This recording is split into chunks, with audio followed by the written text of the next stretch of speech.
Bharatiya Janata party के नेता अमूमन विपक्ष पर सनातन विरोधी, हिंदू विरोधी, राम विरोधी होने का आरोप लगाते रहते हैं और इसीलिए कहते हैं जब तक आप सनातन विरोधी, हिंदू विरोधी, राम विरोधी रहेंगे तब तक आप सत्ता में नहीं आ सकते।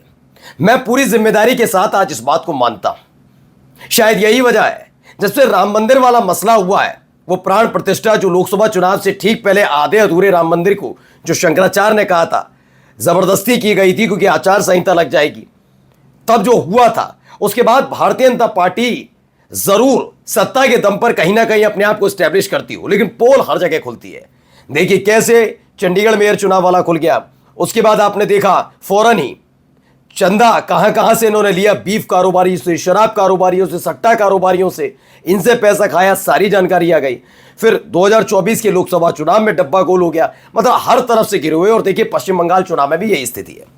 पश्चिम बंगाल का चुनाव किसकी वजह से जीते ये किसी से छिपा हुआ नहीं है, ये क्लियर कट है, ठीक है ना, कैसे जीते। लेकिन आप सोचिए जिस मुद्दे और जिस सबूत के साथ ममता बनर्जी सुप्रीम कोर्ट का दरवाजा खटखटाती हैं, 31 सीटों पर चैलेंज करती हैं चुनाव आयोग को कि इन 31 सीटों पर एसआईआर की वजह से ये फेरबदल हुआ, यानी एक तरीके से एसआईआर खास तौर पर बीजेपी को सत्ता में लाने के लिए की गई थी। उसी एसआईआर से जुड़ा हुआ व्यक्ति उस पर इलेक्शन से जुड़े हुए बड़े बड़े अधिकारियों पर शुभेंदु सरकार कहें या मोदी शाह प्यार लुटा देते हैं। जी हां, और यह प्यार लुटाना भारी पड़ गया है क्योंकि 31 सीटों को लेकर पहले से ही सुप्रीम कोर्ट सख्त नजर आ रहा था और अब ममता बनर्जी का पलड़ा भारी हो गया। चुनाव के ठीक बाद इलेक्शन कमीशन के बड़े अफसरों पर प्यार लुटाना बिल्कुल पैर पर कुल्हाड़ी मारने की तरह है। तो क्या हो गया इन दो अधिकारियों की नियुक्ति के फौरन बाद दिखाने जा रहा हूं। नमस्कार, मैं हूं प्राज्वल गौतम और आप देख रहे हैं प्रश्नवार। पश्चिम बंगाल से निकली हुई खबरें, 100 सीट, 100 में से 10 सीटों का काउंटिंग स्टेशन जो है, काउंटिंग स्थल जो थे, वहां से दोपहर 12 बजे से लेकर शाम 6 बजे तक का फुटेज मांगा अभिषेक बनर्जी ने। चुनाव आयोग ने अब तक कुछ नहीं कहा, लेकिन 7 तारीख को बर्खास्तगी के बाद 8 तारीख को ममता बनर्जी ने मन बना लिया था वो अब सुप्रीम कोर्ट में दरवाजा खटखटाएंगी और उन्होंने वो किया भी। लेकिन बीजेपी को पूरी उम्मीद थी कि जैसा अन्य राज्यों में हुआ, विपक्ष चीखता है, चिल्लाता है, ईवीएम को कोसता है, कुछ आरोप चुनाव आयोग पर लगा देता है, फिर गोदी मीडिया बैठी ही रहती है, वो कहती है तुम कैसे कुछ कह दोगे, तो वो सारी चीजें होंगी। पश्चिम बंगाल भी ऐसे ही रायता फैलेगा नहीं बल्कि समेट जाएगा, सब ठीक है, सब चंगा से। लेकिन ममता बनर्जी चुप बैठने वालों में से नहीं है।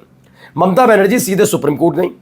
खास बात यह है कि सुप्रीम कोर्ट में खास तौर पर उस बेंच के सामने अपनी बात रखी जिस बेंच ने ऑब्जर्वेशन ही कुछ ऐसा दिया था जो बिल्कुल पश्चिम बंगाल के चुनाव पर सटीक बैठता है। उन जज साहब के सामने गई और 31 सीटों का आंकड़ा रख दिया, जो आपने ऑब्जर्वेशन दिया उस हिसाब से 31 सीटों पर धांधली है। सुप्रीम कोर्ट तैयार है, वो दिखाऊंगा खबर कहां 31 सीटों पर परिणाम बदल सकता है। लेकिन क्या हुआ जिसके बाद और ज्यादा बवाल खड़ा हो गया है कि क्या बाकायदा इन अधिकारियों का इस्तेमाल बीजेपी ने इन अधिकारियों का इस्तेमाल धांधली और हेरफेर के लिए किया था। सबसे पहले एक खबर निकली, खैर ये खबर हम आपको दिखा चुके हैं, लेकिन फिर भी एसआईआर चुनाव ऑब्जर्वर है सुब्रत गुप्ता बने सीएम शुभेंदु के सलाहकार, नियुक्ति पर सवाल उठे। दरअसल ये पूर्व आईएएस अधिकारी हैं सुब्रत गुप्ता। ऐसे कई अधिकारियों को भी भेजा गया था, उनमें से एक ये भी हैं। ये चुनाव ऑब्जर्वर थे, एसआईआर चुनाव ऑब्जर्वर। दरअसल हाल ही में खबर भी निकल कर आई थी कि एसआईआर को लेकर जो चुनाव से पहले वाले मामले में कई तरह के ऑब्जर्वेशन थे और यह भी निकल कर सामने आया है कि एसआईआर में बहुत लोगों के नाम गलत तरीके से कटे हैं। यानी एसआईआर की पूरी प्रक्रिया अलग अलग राज्यों में सवालों के घेरे में तो है ही, लेकिन पश्चिम बंगाल के चुनाव के दौरान सबसे ज्यादा चर्चा में रही। उन्हीं 31 सीटों का आंकड़ा लेकर ममता बनर्जी पहुंची हैं, जहां इन 31 सीटों पर जितने एसआईआर के तहत नाम कटे उतने ही वोट बीजेपी को मिल गए। तो इसी को लेकर बातचीत चल रही। तब तक एक एसआईआर से जुड़ा हुआ अधिकारी शुभेंदु अधिकारी का सलाहकार बन जाता है, यानी अपने पैर पर कुल्हाड़ी मारने वाला। अब यह क्लियर नहीं है कि ये जो सुब्रत गुप्ता बनाए गए ये बहुत कर्मठ, ईमानदार, इन जैसा कर्तव्यशील कोई अधिकारी पूरे देश में इनको नहीं मिला, सिर्फ सुब्रत गुप्ता मिले।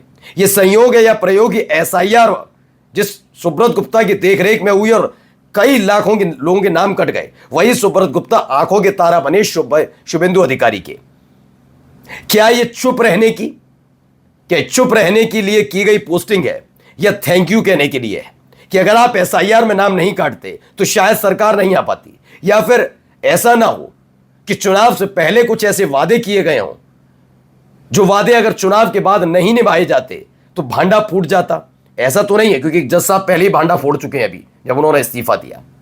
एक ये खबर निकली, इसके फौरन बाद भी मान लिया जाता, लेकिन आप अंदाजा लगाइए जिस राज्य का मुख्य निर्वाचन अधिकारी हो, उस मुख्य निर्वाचन अधिकारी की देखरेख में चुनाव होते हो, उस चुनाव में एक पर्टिकुलर पार्टी की जीत होती हो, उस पर्टिकुलर पार्टी की सरकार बनने के बाद वही मुख्य निर्वाचन अधिकारी मुख्य सचिव बना दिया जाए। आप कभी कहेंगे कि निष्पक्ष चुनाव है, यह पश्चिम बंगाल में किया जा रहा है। खैर, यह बहुत बड़ी बात नहीं जब बीजेपी की प्रवक्ता बॉम्बे हाईकोर्ट की जज बन सकती हैं, प्रवक्ता तो यह भी हो सकता है। खैर, शुभेंदु अधिकारी ने बंगाल के सीईओ मनोज कुमार अग्रवाल को बनाया मुख्य सचिव, इन्हें मुख्य सचिव बना दिया गया। ये देखिए लेटर भी है, ये पश्चिम बंगाल की सरकार का लेटर है जिसमें मुख्य सचिव बनाया गया।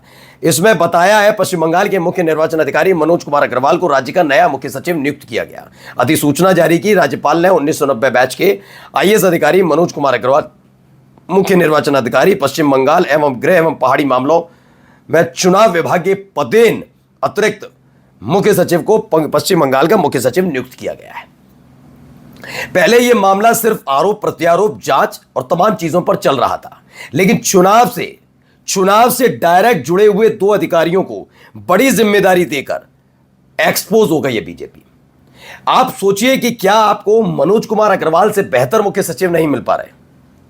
कोई ऐसा भी नहीं है, मनोज कुमार अग्रवाल अकेले बहुत टॉप सीनियर अधिकारी है वहां पर, इनके अलावा भी कई सीनियर अधिकारी हैं, लेकिन उनको जगह नहीं दी, उन्हें मुख्य सचिव नहीं बनाया। तो क्या यह जीत के बाद दिया गया तोहफा है? क्या इनकी बड़ी भूमिका रही है? क्या इनकी भूमिका पर सवाल नहीं उठने चाहिए? क्या वाकई मनोज कुमार अग्रवाल ने पश्चिम बंगाल में मुख्य निर्वाचन अधिकारी रहते हुए निष्पक्ष चुनाव होने दिए? इस तरह के सवाल विपक्ष अगर उठाता है तो मेरे हिसाब से गलत नहीं है।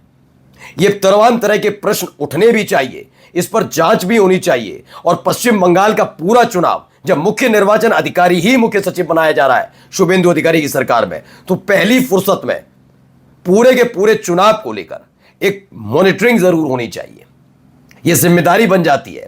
अब इन सब के बीच ममता बनर्जी ने अलग कर दिया है खेला। सुनिए, बंगाल चुनाव को लेकर सुप्रीम कोर्ट ने दे दिया यह कैसा आदेश, ममता बनर्जी को बड़ी राहत। इसमें क्या कहा गया है?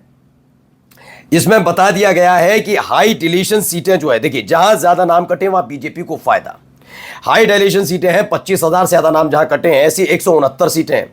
पिछली बार साल 2021 में ऐसी 128 सीटों पर बीजेपी ने जीत दर्ज की थी, लेकिन इस बार 63 सीटों पर सिमट जाती है। जहां सबसे ज्यादा वोट कटे वहीं पर बीजेपी की सीटें बढ़ी हैं।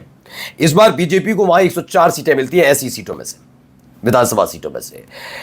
अब इसको लेकर जस्टिस जॉयमाल्या बागची और जस्टिस सूर्यकांत इनकी बेंच में गई। ममता बनर्जी की दलीलों को सुनने के बाद उन्हें नए सिरे से आवेदन करने की छूट दे दी है। एक एक चीज पर सुप्रीम कोर्ट नजर रख रहा है, क्या क्या हो रहा है घटनाक्रम। इसीलिए मैंने सवाल पूछा है। प्रश्न हमारा आज का यही है कि क्या वाकई इलेक्शन अफसरों पर दुलार कर फंसी बीजेपी 31 सीटों पर परिणाम बदलेगा? ममता बनर्जी का पलड़ा भारी। नमस्कार। New public inter college Lucknow, admission open. For more information call 0522 282232 और 7755 089585।